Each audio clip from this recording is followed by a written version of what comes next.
चल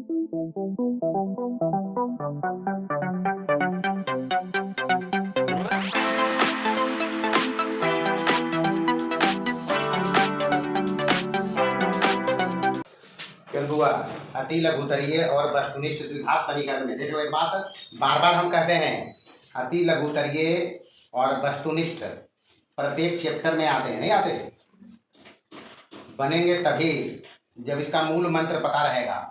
तो हर एक एक्सरसाइज में जो भी वस्तुनिष्ठ और अति लघुतरीय प्रश्न आएगा उस सबको बनाने के लिए जो विशेष बात कंसेप्ट की चर्चा हम करते हैं उसको याद रखना है, तभी बन सकता है, ऐसे बनेगा ही नहीं, किसी कीमत पर नहीं बनेगा।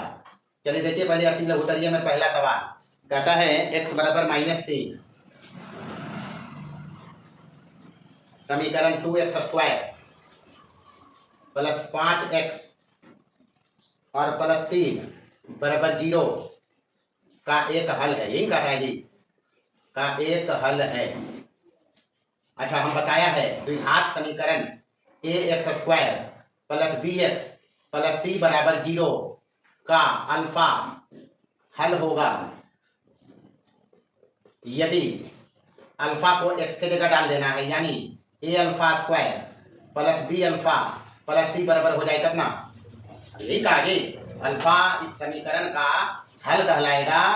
शर्त मात्र इतना है कि x के जगह पर अल्फा को रखना है, अगर ये संतुष्ट हो जाएगा मतलब अल्फा डालने से ही 0 हो जाएगा तो कहेंगे हल है, नहीं होगा तो नहीं कहेंगे। तो इसलिए यहाँ रखना है, इसलिए यहाँ पर 2 इंटू -3 x का मान कितना दिया है 3 -3 स्क्वायर यहाँ देंगे प्लस 5 इंटू -3 और प्लस 3 बराबर माइनस माइनस प्लस 3 दिया 9 दूनी 18 -15 और प्लस 3 18 3 21 -15 कितना, अब छो आया है और इधर RHS में 0 है, नहीं है तो is not equal to RHS, इसलिए हल नहीं है। बस मात्र इतने काम करना है और कुछ नहीं करना है। तो जब तक पता नहीं रहेगा विशेष बात मूल मंत्र में इसका हम चर्चा किया है, द्विघात समीकरण का हल कहो मूल कहो उत्तर कहो जो भी कहो तभी हल मूल या उत्तर होगा, बशर्ते x के जगह पर उ जाए और RHS वाला आ जाए, जो भी हो RHS में यहाँ 0 है 0 आना चाहिए। दूसरा नंबर सेम बात है, x बराबर -4 है तो चूंकि हम सीधा सीधी इसको बना रहे हैं 2 इंटू -4 का स्क्वायर प्लस 5 गुने -4 और प्लस 12, यही ना जी बराबर माइनस माइनस प्लस 4 चौका 16 दूनी 32 -5 चौका और प्लस 12, यही तो है, कहाँ है -12 है। अच्छा -12 है, -12 करेंगे यहाँ -12 है, -12 दीजिए, यहाँ 32 प्लस का और माइनस का 32 है बराबर कितना है, तो RHS में तो 0 है, इसमें नहीं है तो इसलिए हल है ही, इसको कहेंगे हल। चलिए तीसरा कहता है के किस मान के लिए, तीसरा नंबर में बोलता है के किस मान के लिए, मतलब के हमको चाहिए, d बराबर 0 कहता है, मूल समान क्या कहता है, मूल समान के लिए याद रखेंगे d 0 होता है, वास्तविक और मूल समान होगा द्विघात समीकरण का, शर्त है d बराबर हो जाए 0। तो यहाँ द्विघात समीकरण दिया हुआ है कितना 9x² प्लस 3kx और प्लस 4 बराबर 0, तो चूंकि d बराबर यहाँ 0 कहता है तो d का मतलब होता है b स्क्वायर माइनस 4ac बराबर कितना, b का मान यहाँ से देख डालेंगे 3k का स्क्वायर जो भी x के साथ है वो b है, -4 गुने a के जगह पर 9 c के जगह पर 4 बराबर कितना, यहाँ से हो गया 3 दिया 9k स्क्वायर और इधर 9 चौका 36 चौक 44 माइनस में 144 इधर आके हो जाएगा प्लस में, यहाँ से काटेंगे 16 44 से, इसलिए के बराबर दोनों तरफ रूट लेंगे तो प्लस माइनस 4 अंतर होगा। चौथा नंबर कहता है a का धनात्मक मान लिखें, धनात्मक पॉजिटिव मान चाहिए, जिसके लिए समीकरण यहाँ 2 समीकरण है बारी बारी से, पहला समीकरण है x² -8x और प्लस a बराबर 0, क्योंकि d बराबर कहता है 0 कहता है जी, d यानी b स्क्वायर -4ac बराबर 0, तो b बराबर यहाँ कितना है -8 का स्क्वायर -4 गुने x के जगह पर a के जगह पर 1 है और c के जगह पर कितना है a बराबर कितना 8 64, इधर -4a होगा उधर करेंगे, नहीं होगा 16 चौका, तो ये बराबर आया 16, कितना आया धनात्मक मान ही कहता है 16 होगा इसका आंसर। दूसरा समीकरण है x² प्लस ax प्लस 64 बराबर 0, x² प्लस ax और प्लस 64 बराबर कितना, इसका भी कहता है मूल समान है, यानी d बराबर कितना है यानी बी स्क्वायर माइनस 4ac बराबर 0। बी का मान यहाँ ए स्क्वायर है, माइनस 4 गुने ए के जगह पर 1 है, सी के जगह पर कितना है 64 बराबर कितना, यहाँ से ए स्क्वायर 4 चौका 16 कितना हो जाएगा 16 256। तो इसलिए ए बराबर वर्गमूल दोनों तरफ लेंगे तो ये हो जाएगा प्लस माइनस 16 कितना होगा। अब चूंकि कहता है ए ग्रेटर देन 0 कहता है, धनात्मक कहता है, नहीं कहता है ए का मान धनात्मक लिखना है तो ए ग्रेटर देन 0, इसलिए ए का मान माइनस 16 तो संभव नहीं है, संभव नहीं है। अतः ए बराबर हम लेंगे कितना 16, बस 16 आंसर है और क्या, दोनों में एक ही बात है। 5 नंबर कहता है समीकरण x square plus 4x plus 1 बराबर 0। X square plus 4x plus 1 बराबर कितना, मूलों की प्रकृति बताना है, मूलों की प्रकृति बताता है डी बता रहा है जी। तो डी बराबर B square minus 4ac। B का मान यहाँ 4 स्क्वायर माइनस 4 गुने 1 गुने सी भी यहाँ एक ही है, 4 चौका माइनस कितना बराबर कितना, तो ग्रेटर देन तो 0 है, तो मूल कैसा होगा, मूल असमान और वास्तविक, मूल असमान और वास्तविक। तो जब तक बेसिक बात पता नहीं रहेगा नहीं बना सकते, बना ही नहीं सकते हैं। 6 नंबर इसमें भी मूलों की प्रकृति चाहिए, मूलों की प्रकृति समीकरण है एक्स स्क्वायर प्लस 10x और प्लस 25 बराबर 0। मूलों की प्रकृति बताता है डी, कितना बार बताया है डी, यानी बी स्क्वायर माइनस 4ac बराबर बी कितना है यहाँ 10 का स्क्वायर माइनस 4 गुने 1 गुने 25 10 है 100 और 25 चौका 100 बराबर कितना, तो मूल हो गया वास्तविक और समान, मूल वास्तविक और समान, बस यही तो बताना है। 7वां नंबर, 7वां कहता है के किस मान के लिए के का मान बताना। पूरा का पूरा सवाल रिपीट में, जितना सवाल बताया है तब बना, हिसाब बनेगा कहाँ से। एक सवाल 13 जगह पूछा, एक्सरसाइज में भी पूछा, यहाँ भी वही चीज पूछ रहा है। तो 7 नंबर में समीकरण दिया हुआ है कितना 3x स्क्वायर प्लस 2kx और प्लस 3 बराबर 0। मूल कहता है वास्तविक और समान, तो वास्तविक और समान के लिए कितना होना चाहिए डी बराबर 0। डी 0 मतलब बी स्क्वायर माइनस 4ac बराबर कितना 0। बी यहाँ कितना है 2k का स्क्वायर माइनस 4 गुने ए है 3 और सी है 3 बराबर कितना, यहाँ से 2 दूनी 4 के स्क्वायर, यहाँ माइनस है इधर ले जाएंगे प्लस हो जाएगा, क्या 12 किया नहीं होगा जी 9 चौका, तो के बराबर प्लस माइनस 3, बस यही तो आंसर है। 7 तक में हुआ था जी। चलो 8 नंबर सेम सवाल है, कहता है के किस मान के लिए द्विघात समीकरण। समीकरण यहाँ दिया हुआ है के एक्स स्क्वायर प्लस 4x और प्लस 1 बराबर 0। इसमें भी कहता है मूल वास्तविक और समान, तो वास्तविक और समान के लिए डी बराबर कितना 0, यानी बी स्क्वायर माइनस 4ac बराबर 0। यहाँ से बी का मान रखेंगे 4 है, 4 का स्क्वायर माइनस 4 गुने ए के जगह पर एक्स स्क्वायर के साथ ए होता है के है, और गुने यहाँ पर सी है 1 है बराबर 0। यहाँ से हो जाएगा 4 चौका 16 और बराबरी माइनस 4 के इधर आके प्लस में हो जाएगा, तो के बराबर कितना 4 नहीं होगा, अरे 4 चौक 16 काटेंगे जी, तो 4 अंतर है 9 नंबर में। 9 में कहता है के किस मान के लिए, सेम बात है, समीकरण है के minus 12 x square plus 2 into के माइनस 12 और एक्स है साथ में गुना में और प्लस 2 बराबर 0। यहाँ भी कहता है मूल वास्तविक और समान, तो मूल वास्तविक और समान में डी बराबर कितना वही रखेंगे 0, यानी बी स्क्वायर माइनस 4ac बराबर 0। बी का मान यहाँ से रखेंगे, एक्स के साथ जितना भी है सब बी है, यानी बी कितना है 2 इंटू के माइनस 12 का स्क्वायर माइनस 4 ए के जगह पर है के माइनस 12 और सी के जगह पर कितना 2 है जी बराबर कितना। अब यहाँ से देखो हल इसको बाद में करेंगे, 2 इंटू के माइनस 12 कॉमन है नहीं है, कॉमन निकालने के बाद हल करना आसान हो जाता है, तो 2 इंटू के माइनस 12 निकाल लिया, यहाँ बच गया खाली 2 इंटू के माइनस 12 अंदर गुना कर देते हैं, 2 है स्क्वायर है तो 2 है जी, एक बाहर आ गया तो एक बचेगा, 2k माइनस 12 अंदर गुना कर लो तो 2k माइनस 12 दूनी 24 और यहाँ से 2 निकल गया, माइनस कितना बचा है 4 बराबर कितना 0। यहाँ से हो गया ये 2 इंटू के माइनस 12 और इंटू यहाँ से क्या हो जाएगा ये 2k और माइनस 28 ठीक होगा बराबर कितना, यहाँ से 2 यहाँ से भी निकलेगा नहीं निकलेगा, तो 2 बाहर जाएगा, इसका 2 और इसका 2 कितना हो जाएगा, अरे बाहर 2 है यहाँ से 2 निकलेगा, अंदर बच गया के माइनस 12 और इंटू यहाँ क्या बचा के माइनस 14 बराबर कितना 0। तो ये तीनों गुना करके 0 है, तीनों गुना करके कितना है 0, तो 4 तो 0 नहीं हो सकता, 4 4 है तो 0 होना पड़ेगा इसको k माइनस 12 को होना पड़ेगा 0 या फिर k माइनस 14 को होना पड़ेगा 0। तो यहाँ से अगर करेंगे तो k बराबर आएगा 12, k बराबर कितना, और यहाँ से करेंगे तो k बराबर कितना 14। तो 12 या 14 जो भी हो जाए आंसर क्या है, आंसर इसमें 14 है। हमारे पास आया 12 और 14 दो आंसर आया है, ये आया है।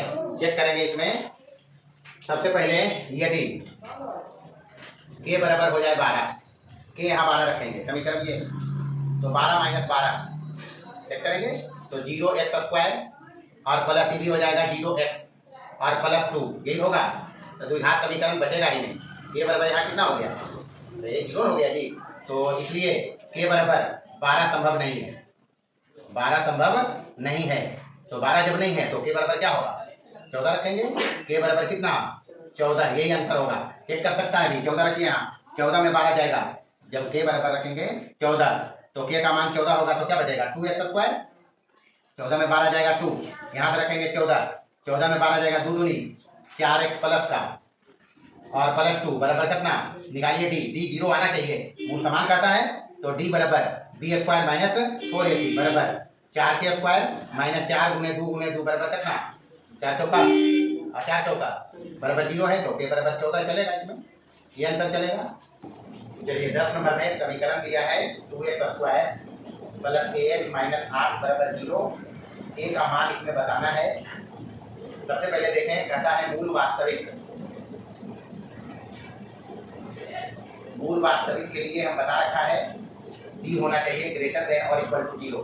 अब d ग्रेटर देन और इक्वल टू 0 का मतलब होता है b² minus 4ac greater than और इक्वल टू 0।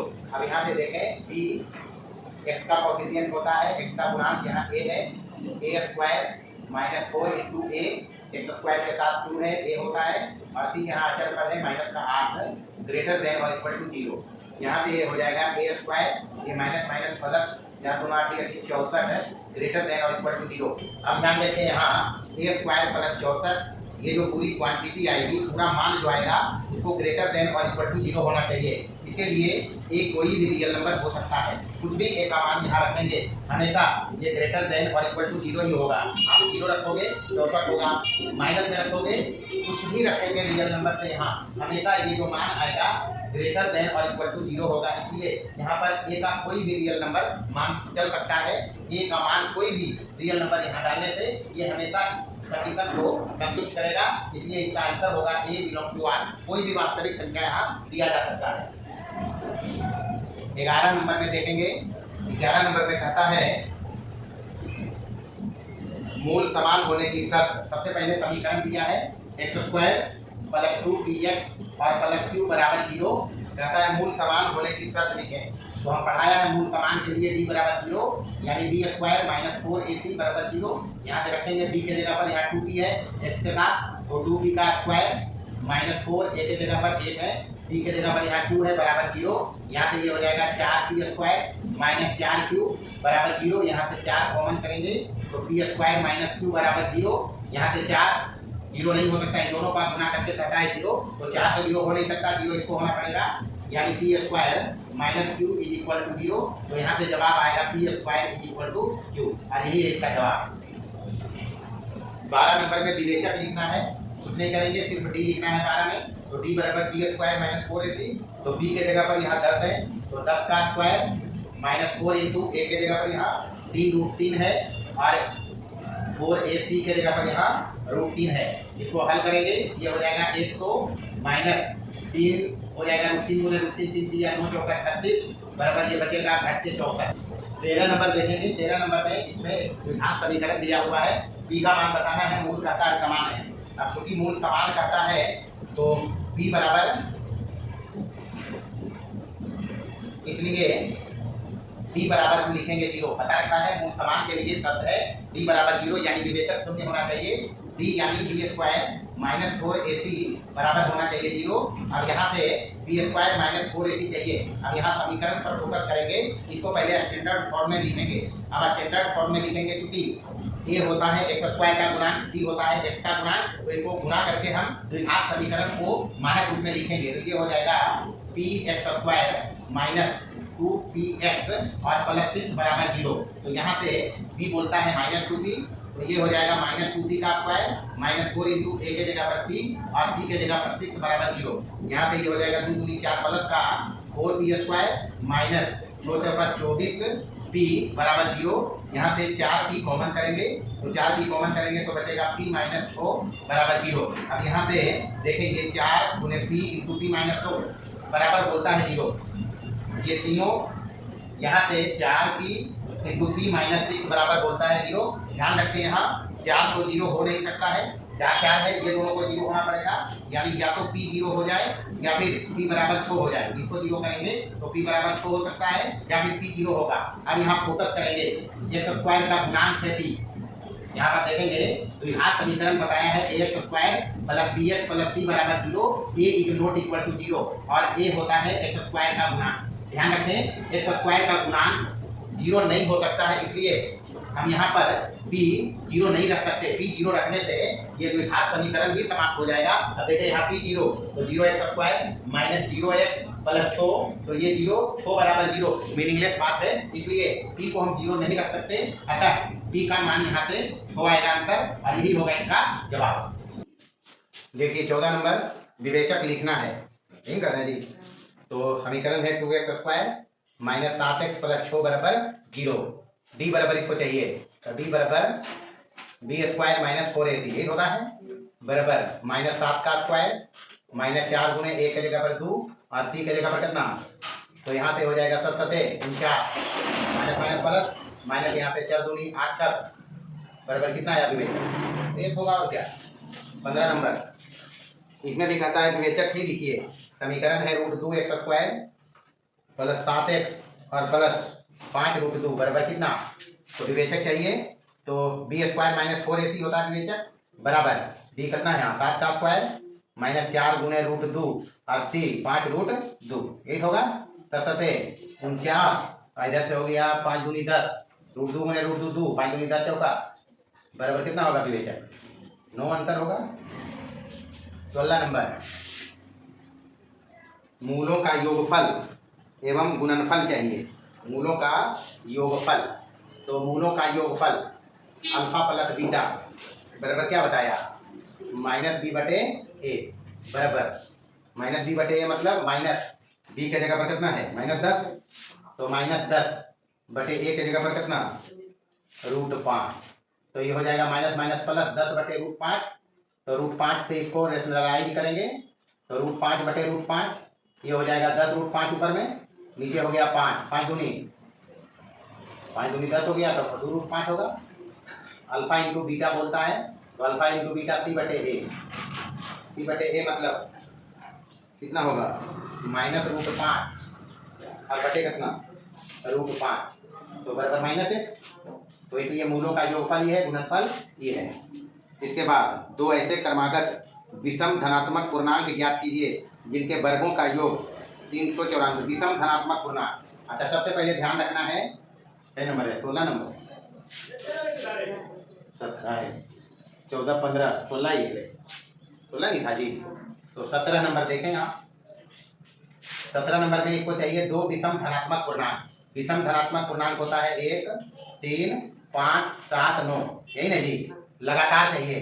तो अगर 1 है तो बाद वाला 3 है, मतलब जो बाद वाला है पहले वाले में 2 छूट के आ रहा नहीं आ रहा, 1 में 2 जोड़ा 3 में 2 जोड़ा 5, मतलब अगर हम माना कि दो लगातार विषम धनात्मक पूर्णांक, एक अगर x माने तो दूसरा क्या होगा x प्लस 2 नहीं होगा। प्रश्न से कहता है ये दोनों के वर्गों का योग नहीं कहता है। X square plus x plus 2 का होल स्क्वायर बराबर कितना 394। बस तो इसको हल करेंगे, ये हो जाएगा एक्स स्क्वायर प्लस यहाँ से a प्लस b का whole square, x square plus 2 दूनी 4x प्लस 2 दूनी -394 बराबर कितना, यहाँ से हो जाएगा 2x स्क्वायर 4x प्लस में और यहाँ बचेगा 390 माइनस में बराबर कितना 2 का भाग लगा दीजिए, x square plus 2x minus 195 बराबर 0। बस गुणनखंड करना है, गुणनखंड करो कितना होगा ये 5 3 6 18 195 मतलब हो गए 3 तक 18 3 पचे 15 65 गुने 5 और गुने 13 15 13 होगा 15 13 करेंगे गुणनखंड इसका प्लस 2x चाहिए तो 15x प्लस में रखेंगे माइनस 13x और माइनस 195 बराबर इधर कितना 0 यहाँ से x कॉमन करेंगे तो x प्लस 15 और माइनस 13 कॉमन करेंगे x प्लस 15 बराबर कितना 0 यहाँ से दो फैक्टर बना x प्लस 15 और इंटू एक्स माइनस कितना 13 बराबर कितना x का मान 2 यहाँ से आएगा एक माइनस 15 तो नहीं ले सकते क्या बोला धनात्मक नहीं बोला है तो नहीं ले सकते इसको धनात्मक does not belong to Z plus कर दीजिए तो नाम धनात्मक बोलता है नहीं बोलता है तो इसको तो नहीं ले सकते अब धनात्मक नहीं ले सकते तो एक बराबर कितना बचेगा 13 तो दूसरा का कितना बचते 2 जोड़ दो 13 एक आ रहा है तो दूसरा में 2 कितना जोड़ देना है तो 13 2 15 वर्ग करके देखो 13 का वर्ग होगा 169 और 15 का वर्ग मान 225 तो 394 जोड़ के होगा बस यही तो आंसर है उधर ही जल्दी जल्दी इतना ही रहेगा बाकी देखेंगे।